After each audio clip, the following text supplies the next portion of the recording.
Praise the Lord, everyone. Isang magandang pagkakataon.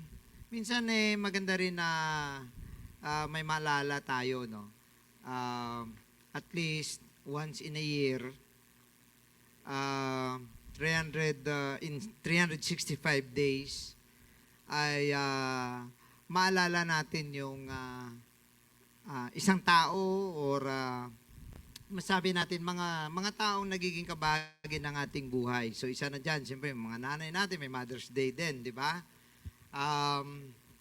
May mga Grandfather's Day din ba? Parang wala. Meron? Grandparents. So darating ang araw, ang buong kalendaryo may araw, ang pati Janitor's Day, Papasaway Day, di ba? Lahat na lang meron. Pero sabi nga kanina ni Sister Tata, sabi niya, kagabi pa yung pinag-uusapan, di mo ba naalala na Father's Day ngayon? Sabi ko, bakit may Father's Day ba? Sabi niya, bakit? Sabi ko kasi araw-araw Father's Day yun eh. Di ba? Amen? Siyempre Mother's Day din kasi araw-araw maalala mo ang iyong nanay at tatay. Ngayong umaga, binabati ko po ang lahat sa pangalan ng ating Panginoon, and it's good to have Pastor Rod back and his family. And alam ko napakaganda ng kanyang ministry na ginanap doon po sa Negros, at mukhang naikot niya rin ang Western Visayas. Praise God.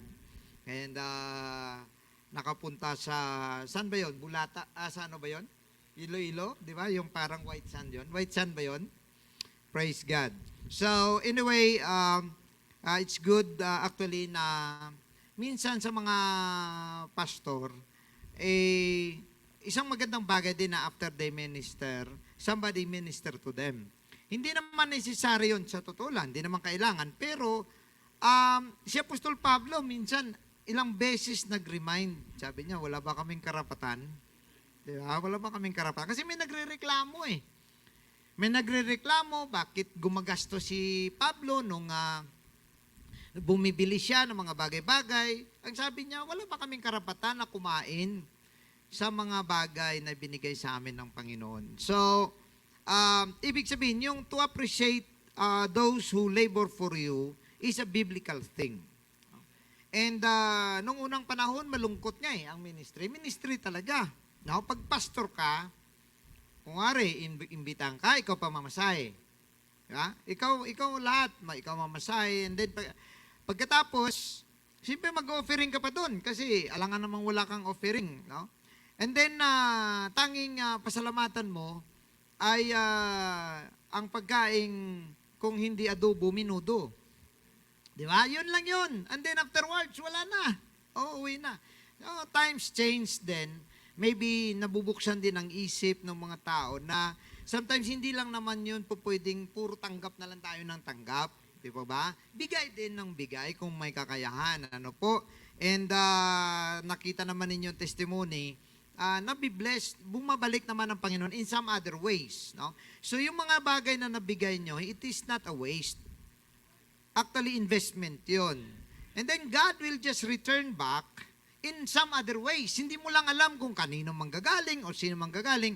And then minsan may mga tao, binigyan sila ng Panginoon tapos iniisipan nila yung mga bagay na binigay nila. So wag mo nang isipin yung mga bagay na binigay mo. Ang bilangin mo na lang yung mga bagay na natatanggap mo. Amen? Praise the Lord. Ngayong umaga ay marami tayong bisita ngayon, ano?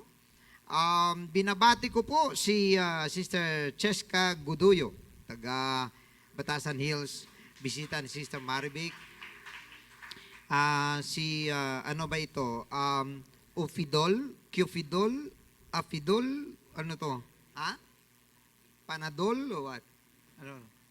Anong pangalan nito? Ofidol? Qfidal. Kaya Q pala ito, Qfidal, parang parang gamot sa sakit ng ulo. Siguro, Esther, maganda kang makasama kasi babae ba ito? Kasi baka ikaw ang gamot sa sakit ng ulo. Praise God. Oh, and ito po yung bisita ni Sister Dayan. Okay, taga Puk Pag-asa lang. Oh. Sister Ginaline Lisira, taga Montalban, bisita ni Sister Salve, binabati rin po natin. Praise the Lord. And galing naman sa Nabutas, meron po tayong bisita, Sister Jasmine Daras and Sisia Climaco. Bisita ni Sister Leia. Yan. Oh, ang hirap ng mga pangalan ngayong umaga. May, Sister May, dito rin, Sister May. Sister May Masculino, kapatid po ni Brother Mark. Praise God. Si Sister May, magaling kumanta ito. Ewan ko kung kailan niya ibigay boses niya sa Panginoon. Praise God. Ano ba nakasali ito sa, ano nga ba yun? Tawag na tanghalan ba yun? Oo, nakasali siya. Oo. Ha? I can see your voice. Oo. Yun. So, God bless you, Sister May. Binabati rin po natin, taga Montalban, Sister Lizelle Kapalaran. And galing sa Nangka, si Sister Z. Olvida. Zay. Zay ba ito? Zay. Hirap ng mga pangalan ngayong umaga. Sister Shane, bisita ni Sister Shane yon. At binabati rin po natin si Brother Justin Pagsugiron. Bisita ni Sister Yet. Taga-Batasan lang. Binabati rin po natin si Sister Z. Olvida. Ayan, bisita rin ni Sister Shane. And Sister Selly Sulinon, taga Tabuk City, Kalinga. Uy, nag-walk-in lang. Sama ito, Sister Selly, taga Kalinga, Apayaw. Ano po? Oo, saan ba si Sister Selly dyan? Actually, marami tayong mga sisters, karamihan yan, mga taga North, sa abroad. Actually, doon sa nakilala ko sa ibang bansa, I think mga 4 yan sila dyan sa Mountain Province. No? Magandang lugar to. Sana makabakasyon tayo doon. Makita man lang natin yung rice terraces. And also si Sister Vicky Lobaton, taga Blumentritt. Bisita naman ni Sister Elizabeth. Ayun. Praise the Lord. And marami po tayong bisita online. Mamaya na lang po namin na babanggitin ng mga taga-online po natin, taga-ibang lugar, bansa. May taga-Taiwan, Saudi, Hong Kong, Singapore. Ayan. At meron ding taga-Cavite, Pampanga, Isabela. Yon, ang mga taga-Isabela po. Magandang umaga. Ngayong araw, mga kapatid, ay dudugtungan ko lang din ang minsay ni Pastor Rod dahil ayaw ko namang palampasin ang araw na ito na hindi tayo makabigay ng tribute sa atin pong mga fathers. Nung nakaraan, yung mga mothers ang ating nabigyan ng pansin at ngayon naman ay mga father. Now, alam natin mga kapatid na ang mga father ay mas may malaking responsibilidad sa pamilya. Ano po? And actually, they were all mostly addressed in the Bible. Most of the time, responsibilidad po ng isang tatay ang kanyang pamilya. That is why, alam ninyo, napakahirap, no? Kahit sa mga pastor, ang advice ng Bible, if you cannot put your children subject under you, itong malungkot, ay wala kang karapatan na magmamahala ng church. Parang napakahirap intindihin, ano? Napakahirap kasi napakaraming mga pastor na ang mga anak ay pasaway. So hindi naman po natin maisantabi yun. Kaya lang, kung ako din naman ang ama, tapos may anak akong pasaway, sa isip ko, kailangan ba akong tumigil? Di po ba? Kaya lang, sometimes yung mga kabataan ay may kanya-kanya pong direksyon. May kanya-kanya silang pinipili na dan. At marami sa mga nag-rebelde, anak ng pastor. At matinding problema talaga minsan, no? Ang mga anak ng pastor. Kaya po, sa mga young people at sa mga natin, kumbaga, tulungan nyo rin ang pressure na nandun sa mga anak ng pastor. No? Unang-una, they are always pressured kasi ang laging term na marinig nila, pastor pa naman tatay mo. Di ba? Laging ganun eh. So they have to live with that standard. No? Kailangan nila yun na ang ganong standard. Now, bilang ama naman, marami pong mga nagiging successful na mga pastor. Pero nakikita ko naman, hindi din naman naging garantiya na kung magaling ka sa pamilya mo, magaling ka rin sa pagiging pastor. Parang hindi rin na-equate eh. Hindi rin masabi na kung parang hindi mo masyado na disiplina yung pamilya mo ay hindi ka na po pwede maging pastor. So, ngayon mga kapatid, bigyan natin ng pansin ang ating ama. Dalawa po ang ating ama na kinikilala at in fact magiging tatlo. Una, ang ama natin sa langit. So that's very given na meron tayong ama sa langit. Pangalawa, ang ama na ating pong biological father na kung tawagin. Yung pinanggalingan ng binhi ng ating pagkatao. Ayun. So, yun po ang father in the flesh. And ilan ay posible hindi nakita ang ama, lumaki na lang, hindi man lang nasilayan kung anong itsura ng kanyang ama. Meron din namang pinabayaan ng ama na lumaki sila, sa totoo lang matindi yung galit sa ama hanggang tumanda sila. Meron ngang tao nagsabi na kung papiliin daw siya sa impyerno at saka patawarin ng ama niya, sa impyerno siya. Oh, matindi, no? Matinding galit ang meron siya. No? And, pero pangatlong ama natin ay yung ama natin sa pananampalataya, kagaya ng inyong pastor, leaders natin, mga mentors po natin. Gayunpaman, I will address this on a common father. And I would say that would be the father in the flesh. Yung ating pong ama, ito po ang tinatawag na haligi nung tahanan, di ba? Ang nanay ilaw ng tahanan, ang tatay naman ay haligi. Alright? So, bago po tayo magpatuloy, hingin ko muna ang ilang minuto ninyo na sabayan po ninyo ako na hingin po natin sa Panginoon ang pangunawa as we give our mind and heart to God. Let us pray. Heavenly Father, we praise you, Lord. We thank you for this wonderful moment, God. Thank you for the fathers who gave their life to even their strength, oh God, not only to your ministry but also to their family.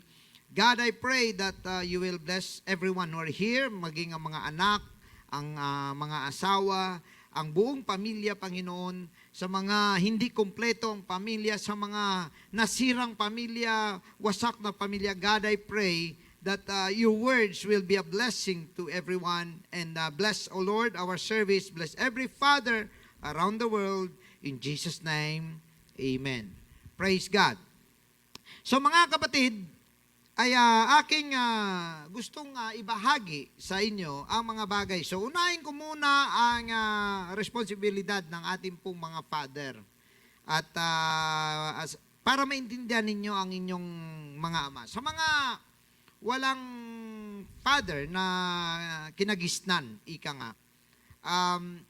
Sa Psalms actually, merong sinabing Panginoon dyan eh, na kung wala kang magulang, meron kang magulang sa langit. At yan po ay ang ating Panginoon.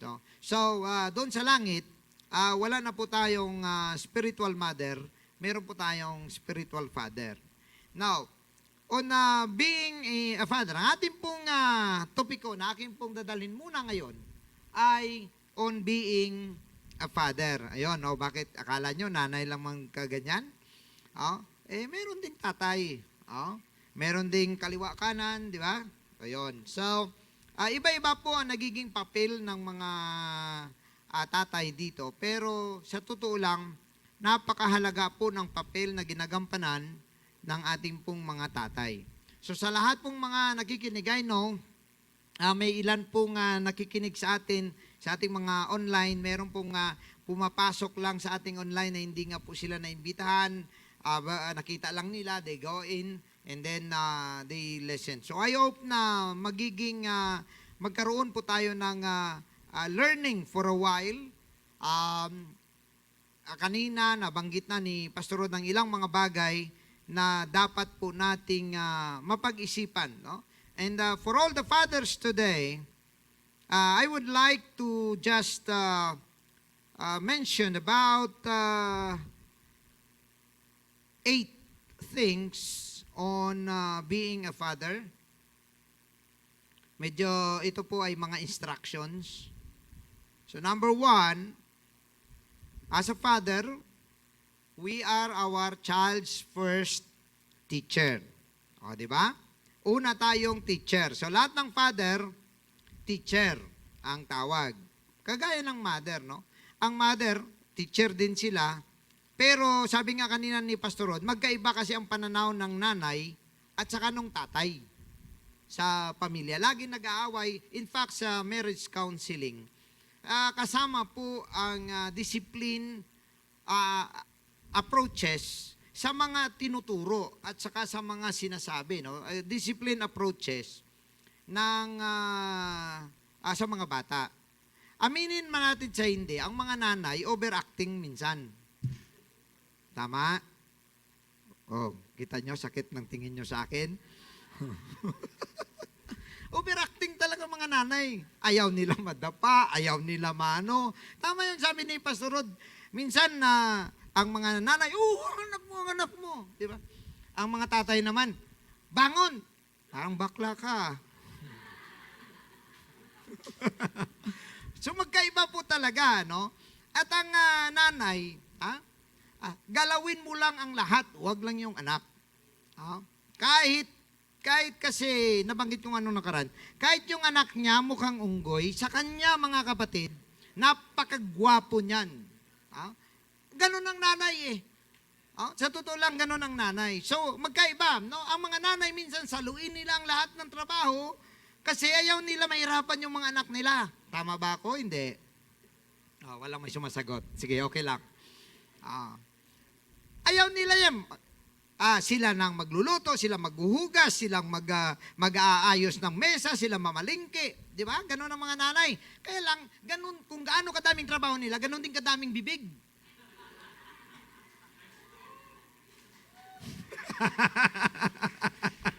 Praise God. Makabawi-bawi ng konti man lang. Praise God. Di ba? Pero mga nanay, ang maganda sa nanay, hanggang salita lang naman yon, di ba? Kayo mga anak kayo, hindi man lang kayo marunong magano. Oy, hugasan nyo dyan ng pinggan. No, kita mo, hindi na naman nila hinugasan, no? Ako na naman, di ba? Ganon yun eh. Hindi po ba? So ngayon, mga kapatid, ang tatay ay meron din actually pamamaraan na gusto niya sa kanilang mga anak. So magkaiba po kasi ang pananaw nung nanay at saka tatay. So mostly ang babae, they are always on the feelings. Dito lagi yung babae, emotional, di ba? Ayaw nila masaktan, ayaw nila mahirapan, mga ganon yung tingin ng nanay. Ang tatay naman, they're more on masabi kong rational or philosophical. There should be something na nakikita ng tatay na dapat ganito siya pag ganito niya. Diba? So ang approach, parehang gusto. Ang nanay gusto rin nila ng maganda ang kinabukasan ng anak. Ang tatay ganun din. Kaya lang magkaiba po ng daan. Now ngayon, bilang mga tatay, so binabalansin po natin dapat. Hindi ko alam, maybe God knows.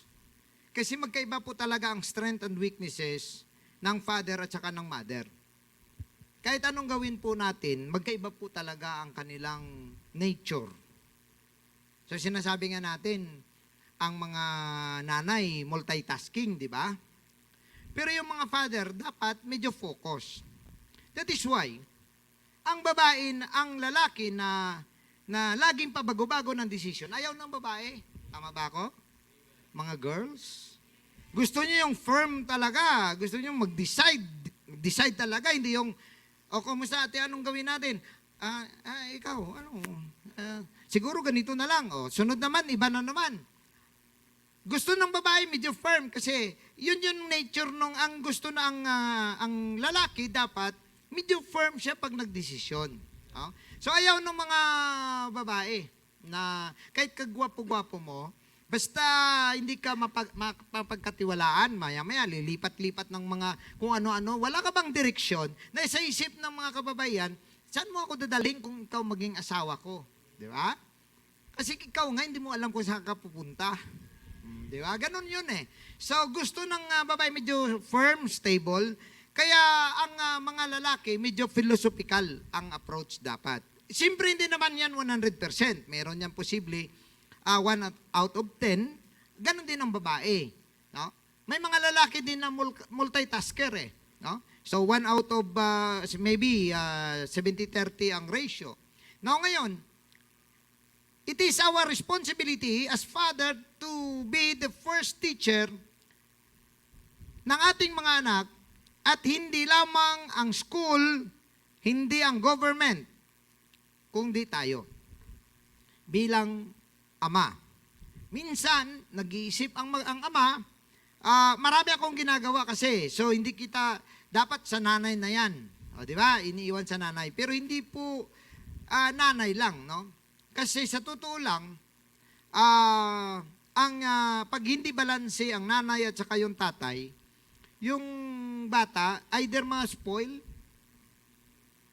siya. Oo, pagka karamihan. Although, sabi pa ng, ng research, ang bata daw na lumaki sa isang striktong nanay, umaasenso. Oo, basta strict yung nanay. Kaya lang, mga nanay, wag naman pasobra.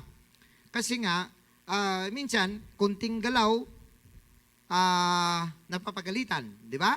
Ganun yun eh. Mini-mention. So sometimes, kaya minsan gusto ng mga bata, ang tatay nila, kasi minsan lang nagsasalita eh.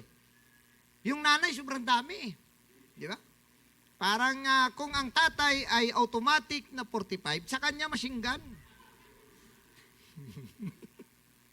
Oo. So ayaw minsan ng mga batang ganon, mga kapatid. Gayunpaman, ito po ang sinasabi ng Proverbs 22:6. Train up a child in the way he should go, and when he is old, he will not depart from it. Because what we learned from being a child, it stays. It always stays. Natandaan ninyo, the formative years is from 1 year old to 7 years old. Alam nyo ba, by 5 years old ang bata, he will bring with him 50% ng kanyang current character sa kanyang paglaki. Pag edad ng bata ng 6 years old, 75% ng kanya, na makikita mo sa kanya, ay madadala niya paglaki. Pero pag edad ng bata 7 and 8 years old, halos siya na yon. Tapos na ang formative years na tinatawag. So mahalaga na sa una pa lang, mga kapatid, ay kinakausap mo na ang iyong anak at hindi ang disiplina, hindi lang naman pamalo eh. Di po ba? Marami mga pamamaraan, lalo na ngayon. Buti pa tayo dito, nakakapalo pa ng bata. Sa Amerika, hindi na pwede. Paluin mo yung bata, alam nilang 911. Maya-maya may kakatok. Pag kinatok, sinong nagre-reklamo? Ang nagre-reklamo, batang 4 na taon? 5 taon? Bakit ka nagre-reklamo? Pinapalo ako ni mama. Alam mo yun? Naalala ko one time, binanggit nung, iwan ko kung kanino ko na rin, I think it's sa pamangkin ni Sister Tata sa US. Kaya gusto na ng kanilang mama dalhin dito sa Pilipinas, ang mga bata. Sabi ng bata, I think, correct me if I'm wrong, Sister Tata. Sabi ng mga bata, dalhin mo kami sa Pilipinas para hindi mo kami para paluin mo kami. Yun. So, makita natin, mga kapatid, na sa totoo lang, pahirap ang disiplina sa panahon natin. Pahirap. Sa school, hindi ko nga alam kung paano na madisiplina ng mga teacher. Siguro sinasabi nila ng mga teacher, bahala kayo pag lumaki kayo. Di ba? Kasi nasabi ko nang dapat ko sabihin, naturo ko nang dapat ko ituro, pero hindi mo nung unang panahon, ito mga bata, pag malate ka, luhod, nakasubok ako, luhod sa harap ng classroom. May, kung hindi libro, may munggo. Oh, wala assignment, ilagay ang kamay. Papaluin. Oh. Totoo. Pero nakapagtataka, bakit medyo formal naman yung mga na-produce? Di po ba? Siguro meron lang mga nag-aabuso, ng mga tao na sumubra naman talaga. Kagaya na halos mamatay yung bata. Di po ba? Halos 3 buwan bago gumaling yung latay. Hindi naman siguro tama yun, di po ba? Pero kung biblical ang ating tingnan, ang disiplina talaga, mahalaga, lalo na yung may pain. Tandaan ninyo ito, the only experience that stays in your mind is not the happy moments. It's the painful moments. Hindi mo makalimutan ng taong nanakit sa'yo or sinaktan ka. Ha? Kaya yung mga kababaihan na sinaktan ng mga lalaki, hindi nila makalimutan yung lalaki. Oh. Hanggang pagtanda gusto nilang barilin. Praise God. Now, tandaan ninyo ito, bata pa, wag ninyong isipin na sabihin ninyo, ay bata pa yan, pabayaan mo na yan. Dapat sa bata pa lang, medyo alam niya na kung ano ang mga dapat niyang gawin. Lalo na ito, tandaan ninyo ito, respeto sa kapwa. Yung mga pananakit sa kanyang mga kaklasik, kasamahan, dapat i-deal yan. Kasi hindi po pwede na ang bata lumaki na okay lang ang manakit. Oh, ganun din ang walang respeto sa magulang. So, dapat medyo mabigyan po natin yan ng pansin habang bata pa sila. Meron akong nabasa sa Facebook at one time, and I know it's many times, marami kayo nakaalam nito, nakabasa nito, na in other education system, like in Japan, yung mga bagay na dapat mong matutunan na kagaya sa atin, di ba? Grade 4, grade 3, ang mga math natin matindi, parang engineering na. Oh, parang pagka-graduate ng grade 6, parang engineer na yung bata. No? Parang ganun ang target ng ating education. Sa Japan, mga kapatid, ang lesson ng bata hanggang 8 years old, attitude and character build-up, tamang pag-uugali, values. Yun po yung inuuna nila. Kaya makita ninyo mga Japanese, matindi, no? Pag nagrespeto. Di ba? Talagang pagka, lahat na yun, hindi sila po pwedeng magsalita ng laban sa kanilang mga magulang. And then, pagkatapos niyan, pag ready na yung utak, saka mo saksakan ng maraming kaalaman. Alam niyo, naalala ko nung ako'y grade 1, ang aming bag, sling bag. Sling bag lang. Ang laman, isang notebook at isang libro. Ang libro ni Rizal. Oh, yan, naalala ko yun, yung gano'n. Tapos isang notebook, ballpen. Tapos naalala ko, ang drawing pa niya ng aking sling bag, si Superman. Oh, malala ko yun. Oh, gano'n. Gano'n lang kalaki. Ngayon, ang mga bata, kinder, nako, nakagano'n na maglakad siya papunta sa school kasi puno na ng libro yung kanyang bag.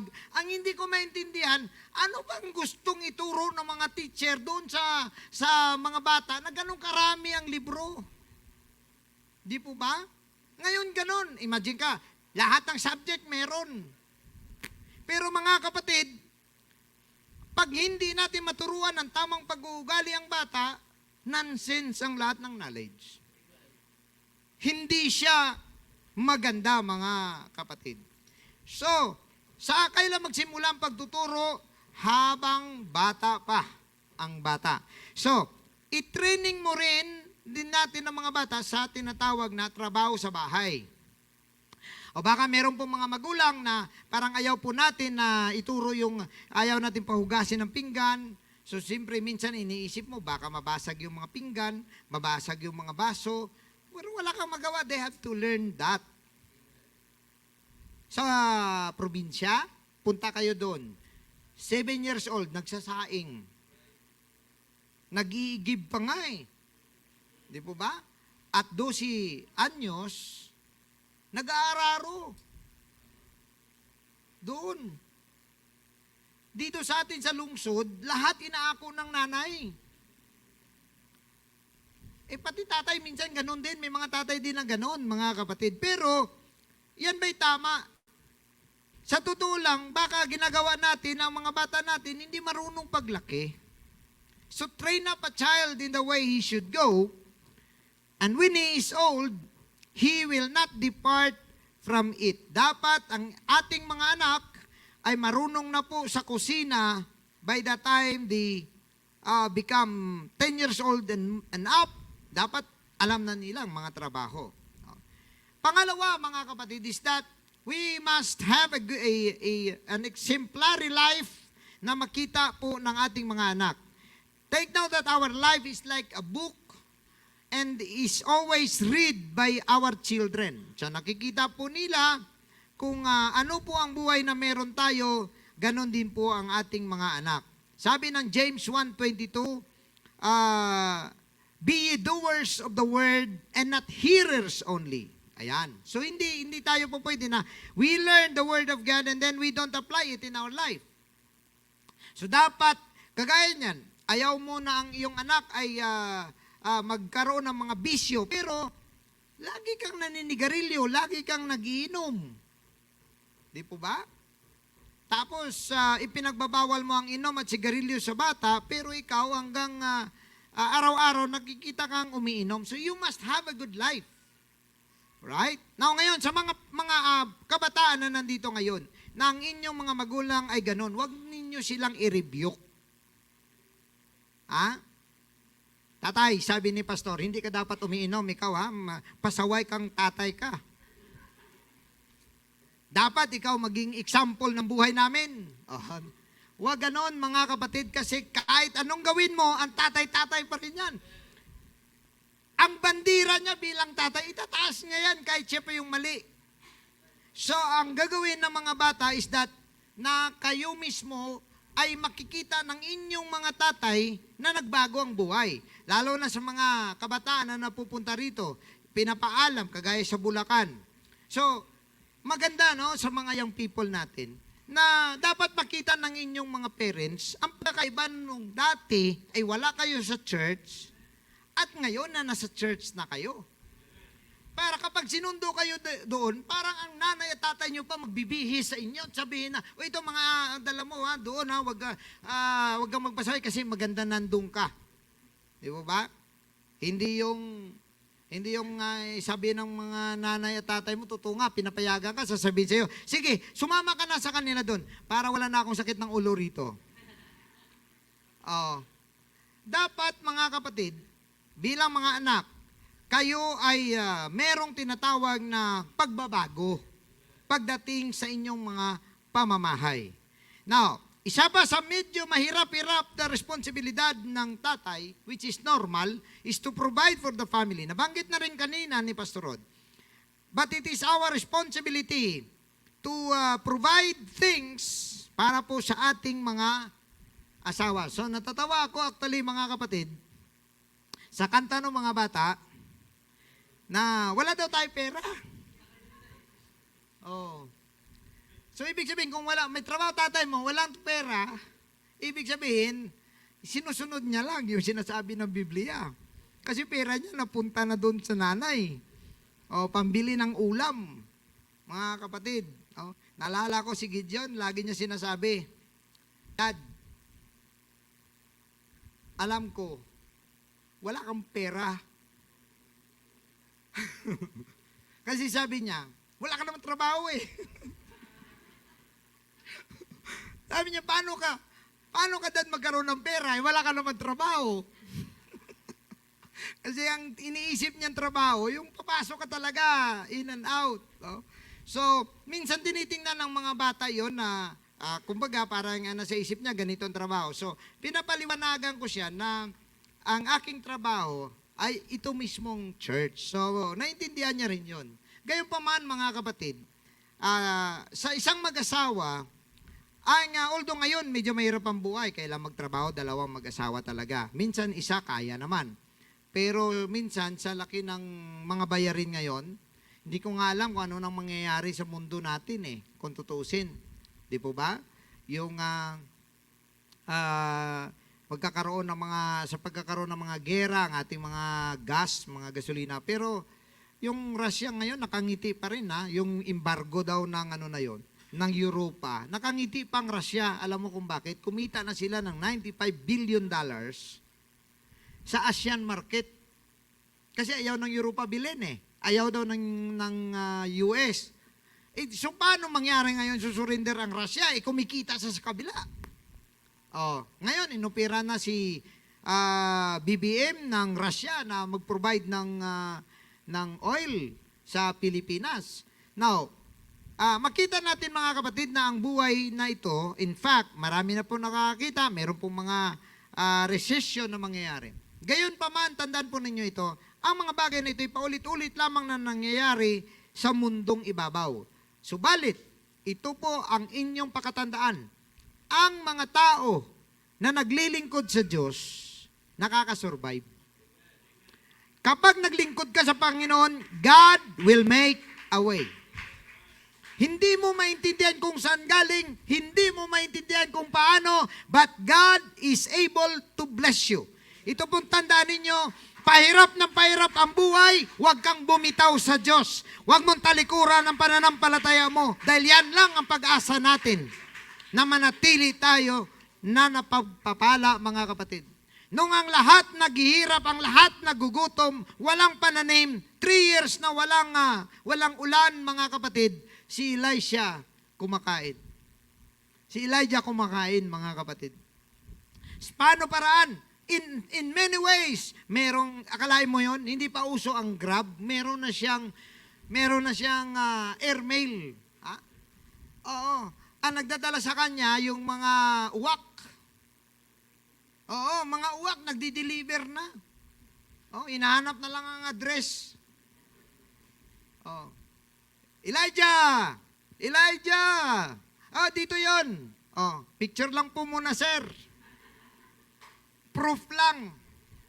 Akalain mo yun, kaya ng Diyos utusan yung mga ibon para mag-deliver ng pagkain doon sa kay Elijah. Samantalang lahat gumagapang sa hirap at gutom. Kaya nga mga kapatid, kung ang buhay ay pahirap ng pahirap, ito yung panahon na itaas naman natin at itaas ang ating paglilingkod sa Diyos. Because God is able. He is able. Praise God. Hindi man natin maintindihan yon, hindi man natin, sabi ko nga, if God will bless you, huwag ka nang maghanap ng paliwanag. Huwag ka nang maghanap ng dahilan, mga kapatid, kung paano ka na-bless ng Diyos. All you have to do is just to give praise and you give thanks to God that God is able. Praise God. Subukan po natin yan. Maraming mga tao, pag nahirap ang buhay, umaalis sa church. Pag naghirap, hindi na nagsisimba. Alam niyo kung nahirapan ka, mahirap ang buhay, yun ang pinaka-the best na panahon na lumapit ka sa Diyos at paglingkuran mo ang Diyos at purihin mo ang Diyos. Praise God. Alam niyo ba mga kapatid na allergy ang dyablo na makarinig ng pagpupuri sa ating Panginoon? Kaya ang ginagawa niya, pinapahirapan niya tayo ng pinapahirapan para ang gagawin natin is to question God. Tatanungin natin ang Diyos, Lord, araw-araw, linggo-linggo, nandun ako sa church, sumasali ako sa mga activity, nagbibigay ako ng ikapo, bakit ang buhay ko naghihirap? Mga kapatid, pag ganyan na ang tanong, nagpapiesta na ang dyablo. Bakit? Nanalo na siya. Pero sa kabila ng lahat, kahit anong hirap, anong bigat, pero kaya mong sumigaw ng praise the Lord. Kaya mong mag-worship sa Panginoon. Kaya mong pumunta sa bahay ng Diyos. Hallelujah! Nanlulumo ang dyablo. Kaya nga, you have to remember this one thing. Sabi nga ng ating Panginoon, bakit ka nag-worry lagi? Hindi mo ba nakikita ang mga ibon na yan? Sabi niya nga sa Maya, ang Maya ibenta mo 2 piraso, 1 piso. Pero kailanman, hindi sila nagkakaproblema sa kanilang makakain. Yung mga bulaklak na yan, sabi nga ng ating Panginoon, hindi sila naghahabi, hindi sila nagtatrabaho, but God is able to give them the best suit. The best na damit. Because, alam ninyo mga kapatid, they live by provisions of God. Now, ngayon tayo na mga anak ng ating Panginoon, it is our mind and our heart actually that is tested. Yung faith natin sinusubukan kung hanggang saan tayo, pero believe me, if you stay in God, God will make you a different person. He will put you on the head, not on the tail. Ang sabi ng Panginoon, ang aking salita, hallelujah, magunaw man ang mundong ito, pero hindi ang aking mga salita. And once God made you a promise, pakatandaan ninyo ito, gagawin at gagawin niya yan. Hintayin mo lang. Huwag kang mapagod sa paghihintay sa Diyos. Huwag kang mag-question sa mga panahon ng Diyos because God is always on timing. May mga panahon na kung minsan sinabi, sana Lord, pinadala mo sa akin ng ganito. Sana Lord, hindi na ako nagkaganito kung pinadala mo. God has a timing, mga kapatid. And so therefore, brethren, we have to remember always that God's Word must be in our life. Dapat ang salita ng Diyos ay kaya mong sampalatayahan at yan ay ipasa mo sa iyong mga anak. Ipasa natin sa ating asawa. Maraming mga panahon na nagko-question na ang isa sa atin, posible, or ang asawa, nagko-question na, meron na tayong bayarin, meron ng tubig, kuryente, upa. Yung anak mo, may bayaran sa school. Graduation ngayon, kailangan ng ganitong ambagan. Maraming mga ganong mga pagkakataon. But if you are a father and you stand by the promises of God, you can share to them your faith. Kung walang-wala na, God will provide.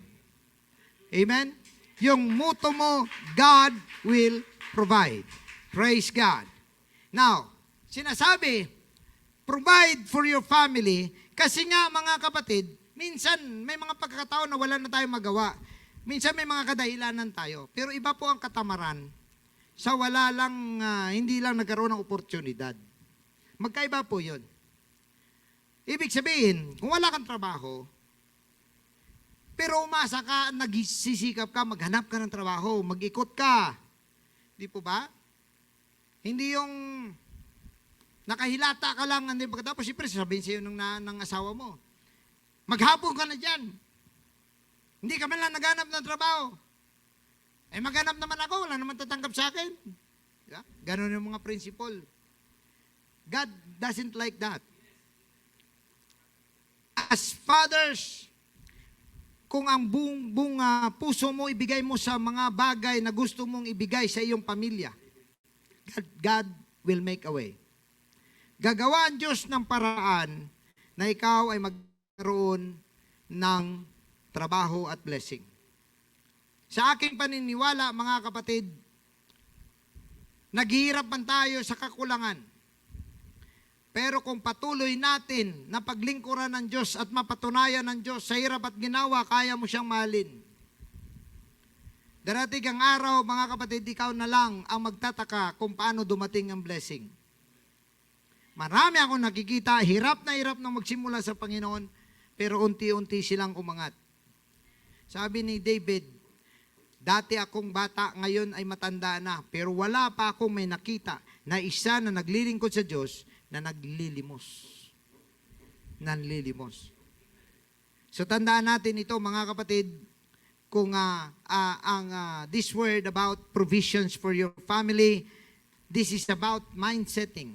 If you think that you can provide, if you think that you can make ways for your family, mga kapatid, it will happen by God's grace. Now,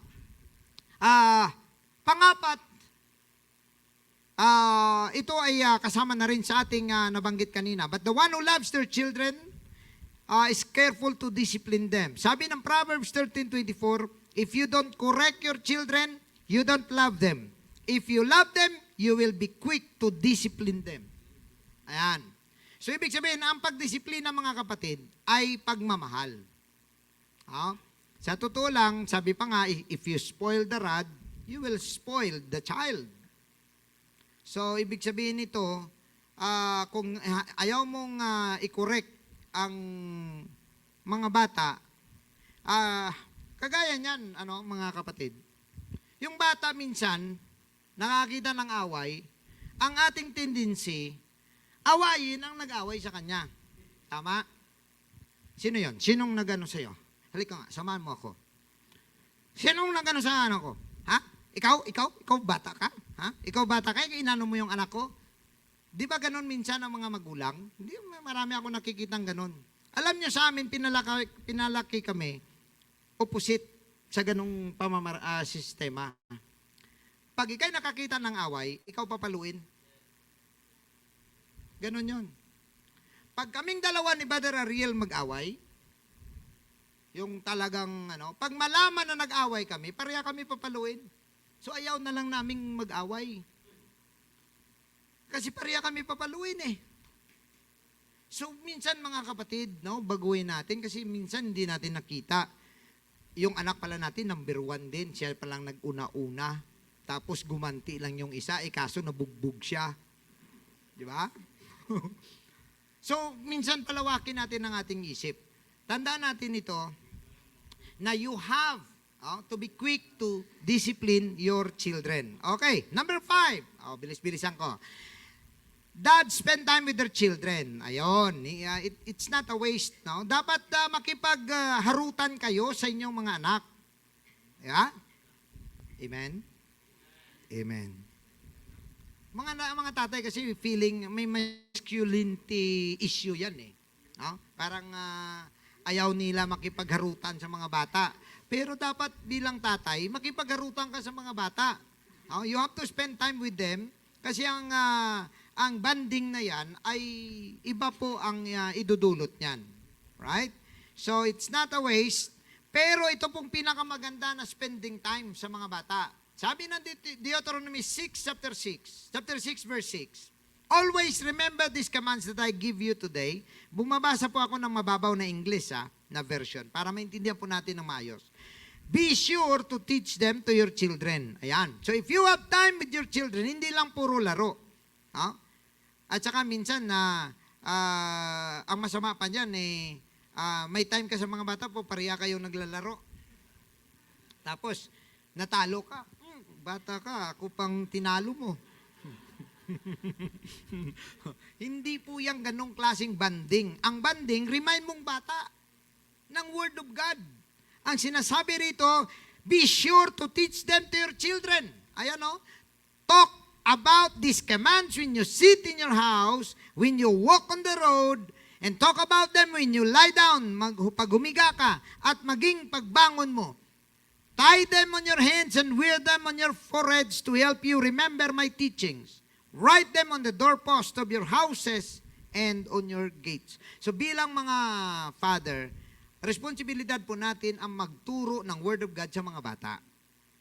Kailangan po na maintindihan nila. Now ngayon, ang tanong, kung wala kang alam sa Word of God, ano ituro mo? So that means we will be the first one to study the Word of God.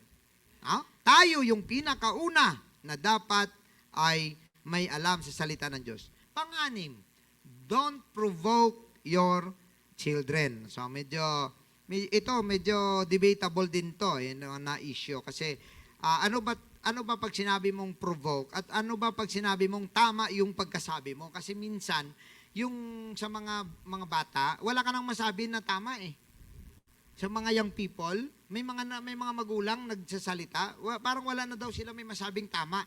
Lahat parang may reaksyon yung mga anak, Pero gayon pa man, ang sinasabi kasi rito, do not provoke your children, is, sabi pa nga rito, fathers, do not provoke your children to anger, but, take note, bring them up in the discipline and instruction of the Lord.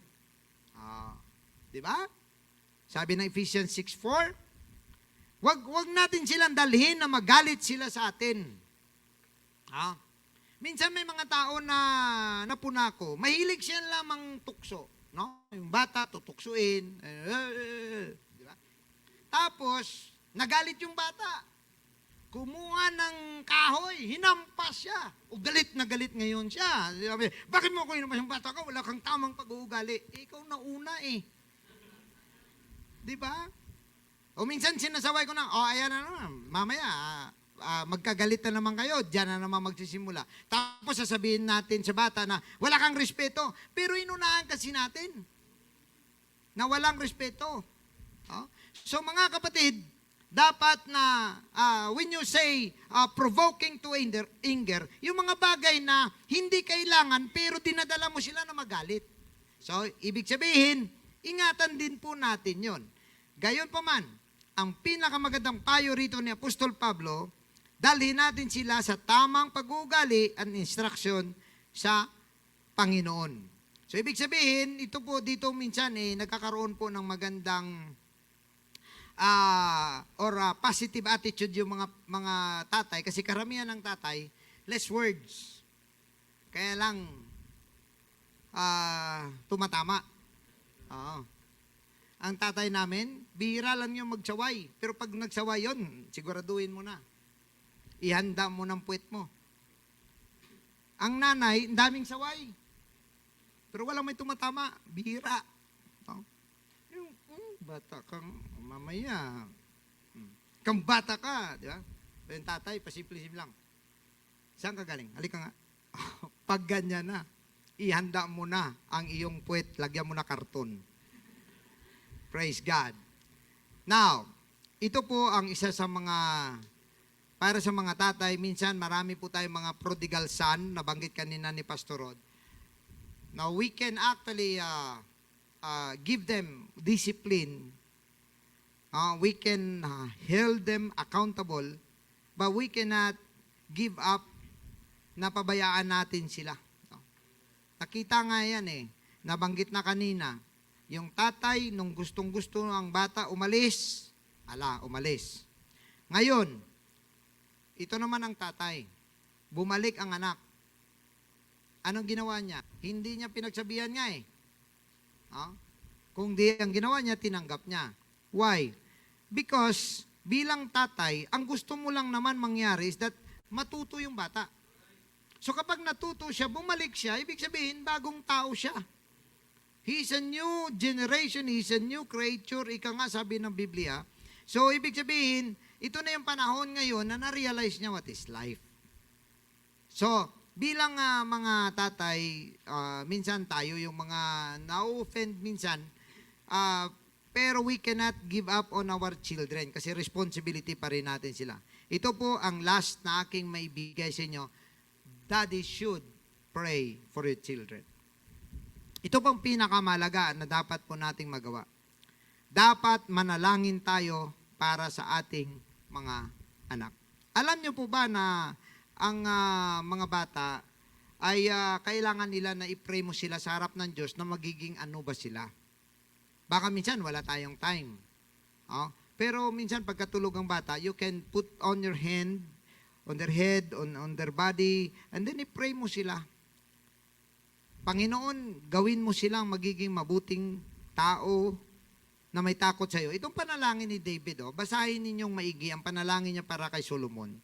In 1 Chronicles chapter 29 verse 19. Ang sabi niya, and help my son Solomon be true to you. Nakita ninyo? Nanalangin siya na si Solomon ay maging mabuting tao sa Diyos.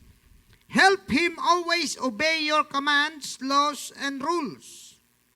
Help Solomon do these things and help him build this temple that I have planned. So kahit si Solomon, nananalangin siya para sa kanyang anak. So mga kapatid, nanay man at tatay man ngayong araw na ito, ugaliin ninyo na kung tulog ang inyong anak, iunat ninyo ang inyong kamay sa kanilang mga ulo, sa kanilang katawan, balikat, kung saan man, and i-pray ninyo sa Diyos. Na ang bata na yan ay magiging isang tao na may takot sa Diyos. Lalaki siya na may responsibilidad, lalaki siya na may takot sa Panginoon. Amen? Mahalaga po ito, mga kapatid. Sometimes, hindi lang natin alam. Pero, kailangan natin na meron po tayong seryosong pakiusap sa Diyos na ang ating mga anak nawa ay magkaroon ng takot sa Panginoon. Dahil ang sabi nga ng Biblia, a father who has a righteous son rejoiceth. Pero ang batang pasaway, sakit ng ulo ng kanyang ina. Hindi ko maintindihan bakit tatay yung una tapos sa dulo ay ina.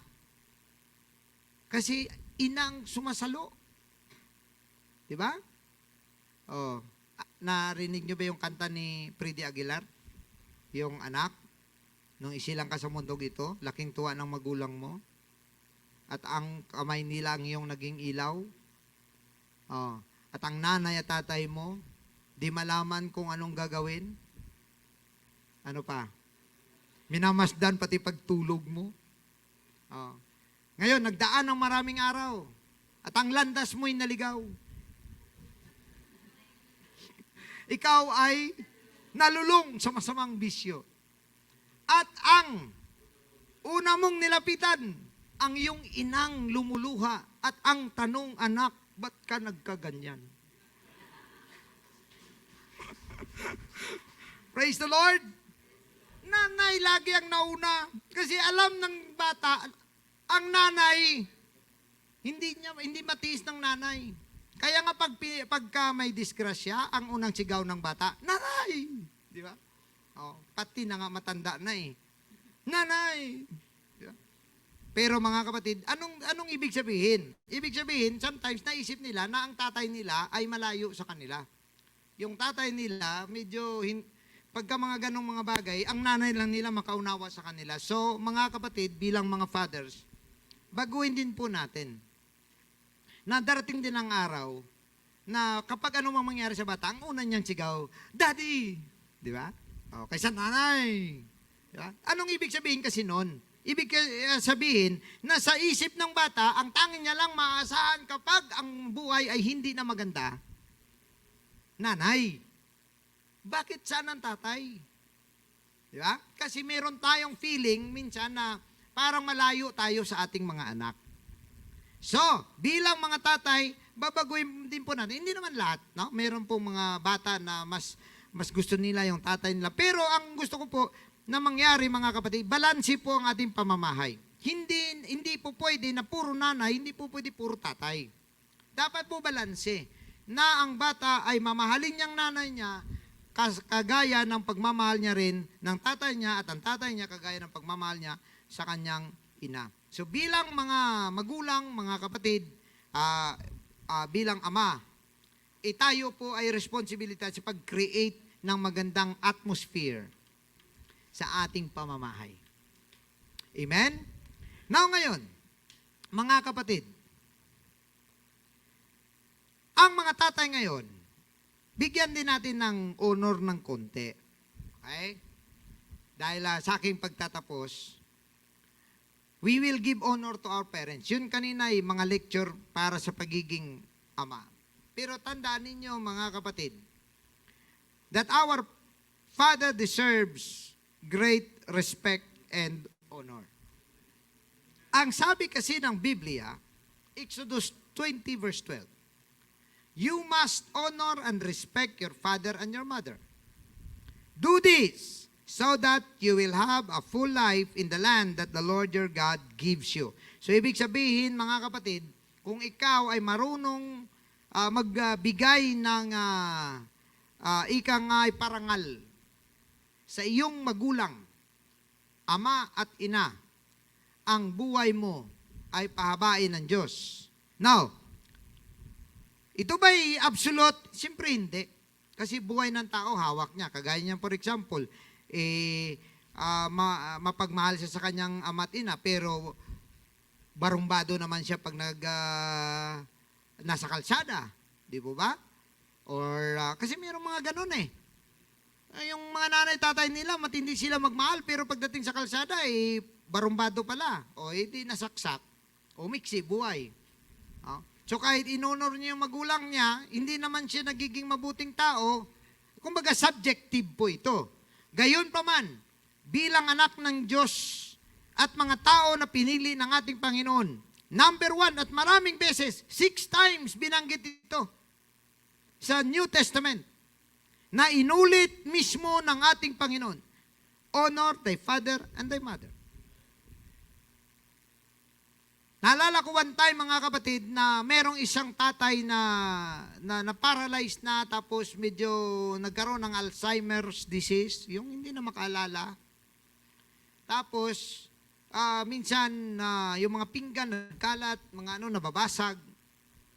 Ang ginawa ng nanay, bumili ng bao, ng nyug. And then, pagkatapos, ginawa niya yun na pinggan at yun ang binibigay niya sa kanyang tatay. One time, nakita niya ang kanyang anak, mahal na mahal niya yung kanyang anak. May ginagawa. Sabi niya, anak, anong gawin mo dyan? Bakit mayroon kang pinaganda mo yung bao ng nyug? Sabi niya, pinapaganda ko to mama para pag tumanda ka, dito ka rin kakain para maganda tingnan, malinis. So naisip nung nanay, na kung ano palang ginagawa niya sa kanyang magulang, posibleng gawin ng kanyang anak. Amen? So, ano man ang kasalanan ng ama at ina nyo, patawarin nyo na yun kasi ama at ina nyo yun eh. Wala ka nang magawa doon. Ang malaga, makita ka ng iyong anak na nirerespeto mo ang iyong ama at ina, irerespeto ka rin ng iyong anak. Mamahalin ka rin ng iyong anak. Kaya nga, sabi ni Jesus Christ, binanggit niya sa mga Israelita, Moses said, you must respect your father and your mother. Ito ang malungkot, He also said, whosoever say anything bad to their father or mother must be killed. Boss. Amen? Ilan na lang kaya ditong maiwan? Actually, ang isang translation yan, yung sumasagot ng masama. Ubos talaga ang new generation. Ubos. Oo. Pag nagsalita tayo minsan ang mga nanay nga, nagsasabi na lang, ikaw bata ka, pag nagsalita ka, parang pinalabas mo ako sa puwet mo. Di ba? Ganon yung mga salita. Now, tandaan niyo ito, pagdating sa Panginoon, ang respeto sa magulang ay dapat na itaas pa rin. Sometimes hindi natin maiwasan dahil nga sa galit, ayun naman ang sinasabi ng Biblia, do not provoke your children to anger. Sometimes nagkakaroon ng break-even dyan. Gayon pa man, mga kapatid, kung ikay nakakilala sa Panginoon, isipin mo lagi, kahit ang iyong tatay o nanay ay merong kasalanan sa iyo, wala kang magawa, kailangan mo siyang patawarin. Kailangan mo siyang tanggapin. Maraming mga tatay ang irresponsible, I know that. Maraming mga tatay ang inalisan, lumayas, tinalikuran, ang kanyang anak. Gayon pa man, mga kapatid, anong mapapala mo kung magpatuloy kang galit sa tatay mo? Di ba? Wala rin eh. So, remove that excess baggage. Tanggalin mo yung mga mabigat sa puso mo. Kasi nagpapabigat lang yan. Wala ka nang magawa doon, hindi mo naman may balik eh. Buti sana kung may time machine. Napapasok kayong dalawa doon at pagkatapos, masabihan mo siya doon sa panahon na yun na, nakita mo na ang ating future, daddy, dapat maging mabuti kang tao. Wala eh. Ang lahat ay nakalipas na, ang lahat ay nakaraan na. Wala ka nang magawa kung disimulan na ayusin ang sarili mo by forgiving those your parents na nagkamali sa iyo. Alam natin, hindi lahat ng mga magulang ay maayos. Hindi lahat ng magulang ay masabi nating perfect at wala ngang perfect eh. Gayon pa man, mga kapatid, tayo mismo ang dapat na maglagay sa ating isip that they are your mother and your father and they deserve honor and respect. Kahit nga sa mga asawa, mga kapatid, ang mga tatay ay binibigyan po yan ng honor. Tingnan ninyo si Sarah, tawag niya kay Abraham, Lord. Wala dito sister tata eh. Oo. Kasi may kailangan siyang puntahan. Dapat tawagin niya pala akong Lord Alan. Dugtungan niya na lang Bilasco. Hindi niyo kilala? Siya yung Speaker of the House dati. Lord Alan.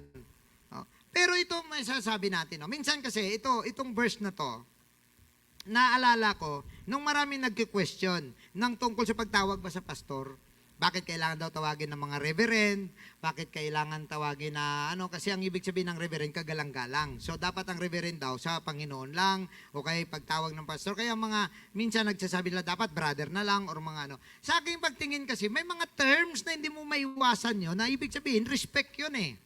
Oh? Kagaya niya ng Lord. So, bakit tinawag ni Sarah si Abraham na Lord? At bakit tinawag ng mga tao si David na Lord din? Pero small letter L. Hindi capital L. So magkaiba po yung meaning ng pagkabanggit. Pero ang pinakatukoy po dito is actually the respect on the person. It is the respect on the person. So, kagaya niyan, pagka tinawag niyan na master, actually isang translation diyan ay master, ang Lord. Ibig sabihin, kahit sa unang panahon, ang respeto sa mga asawa ay mataas. Ang sabi ni Apostol Pablo, sa mga asawa na ang kanilang, sa mga babae, na ang kanilang asawang lalaki ay hindi mananampalataya, magpakita ng magandang pag-uugali. Kasi, sabi ni Apostol Pablo, na sila ay madala mo sa Panginoon na hindi ka nga kailangan magpaliwanag. Bakit? Ang pagtrato mo at ang pag-uugali mo, makikita na nila. Humble ka rin palagi at sinasabi nga ni Apostol Pablo, wives, submit yourselves unto your husband. So, ibig sabihin, sa mga tatay dito sa pamilya, ay ito ay isang responsibilidad actually. Huwag po nating itong gamitin na parang opportunity para sabihin natin sa ating mga asawa na, kaya kung magpalalim, hindi ko kailangan makinig sa iyo. Kailangan mo sumunod sa akin. Hindi po ganun.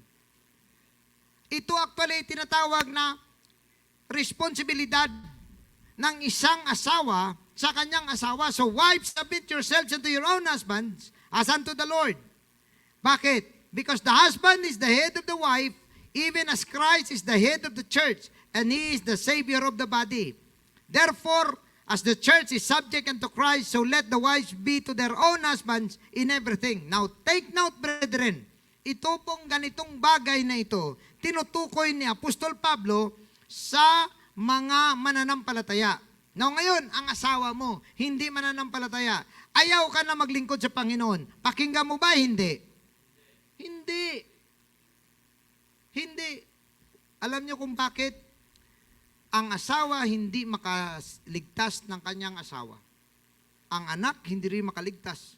Kung ang mga anak niya sabihin ng anak niya, huwag ka nang pumunta doon, huwag ka nang magsimba. Once na pananampalataya mo na ang galawin, kahit sino pa yan. Kahit trabaho pa yan. Kahit boss mo pa yan. Mataas yung para sa Diyos. Amen? Ang sinasabi rito na subjection, yung pagsasama, bilang mga mananampalataya, kung maayos ang ginagawa, ay dapat tayo ay magiging submissive sa ating pong mga asawang lalaki. So, the fathers has the privilege to be respected. But at the end, brethren, may isang ama na hindi nagka-failure sa atin.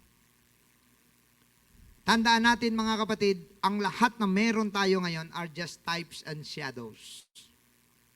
But the real thing is, kagaya niyan, ang asawa na lalaki, husband and wife are just types and shadows of the church and Christ. But then again, ang ating relationship sa ama at anak at asawa is also a type and shadow of the true father and true children. Na tayo mga anak ng Diyos, siya ang ating ama.